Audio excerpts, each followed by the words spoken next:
Psalm 144. Blessed be the Lord my strength, which teacheth my hands to war, and my fingers to fight.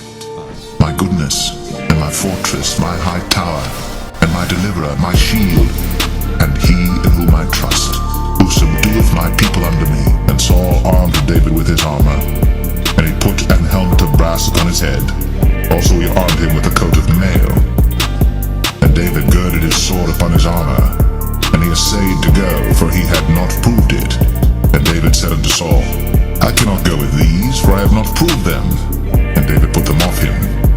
And he took his staff in his hand, and chose him 5 smooth stones out of the brook, and put them in a shepherd's bag which he had, even in a scrip, and his sling was in his hand.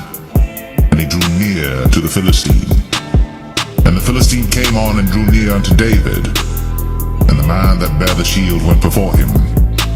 And when the Philistine looked about and saw David, he disdained him, for he was but a youth, and ruddy, and of a fair countenance. And the Philistine said unto David, Am I a dog that thou comest to me with staves? And the Philistine cursed David by his gods. And the Philistine said to David, Come to me, and I will give thy flesh unto the fowls of the air, and to the beasts of the field. Then said David to the Philistine, Thou comest to me with a sword, and with a spear, and with a shield. But I come to thee in the name of the Lord of hosts, the God of the armies of Israel, whom thou hast defied. This day will the Lord deliver thee into mine hand, and I will smite thee, and take thine head from thee. And I will give the carcasses of the host of the Philistines this day unto the fowls of the air, and to the wild beasts of the earth, that all the earth may know that there is a God in Israel. And all this assembly shall know that the Lord saveth not with sword and spear, for the battle is the Lord's, and he will give you into our hands. And it came to pass, when the Philistine arose, and came and drew nigh to meet David, that David hasted, and ran toward the army to meet the Philistine.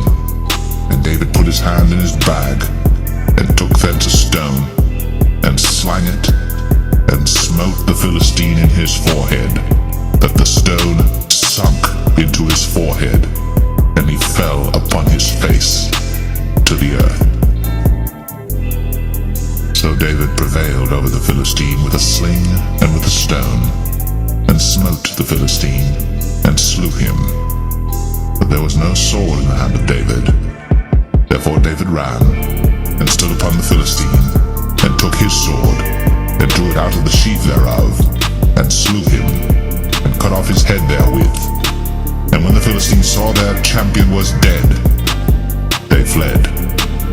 And the men of Israel and of Judah arose, and shouted, and pursued the Philistines until thou come to the valley, and to the gates of Ekron.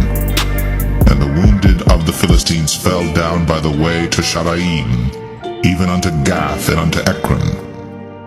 And the children of Israel returned from chasing after the Philistines, and they spoiled their tents. And David took the head of the Philistine, and brought it to Jerusalem, but he put his armor in his tent. And when Saul saw David go forth against the Philistines, he said unto Abner, the captain of the host, Abner, whose son is this youth? And Abner said, As thy soul liveth, O king, I cannot tell. And the king said, Inquire thou whose son the stripling is.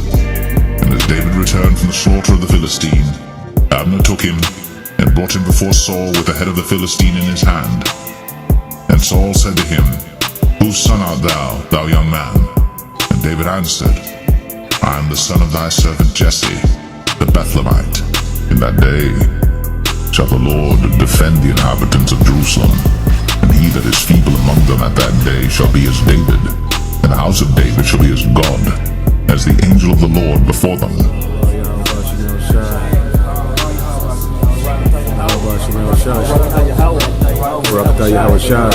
Barakatah Yahweh.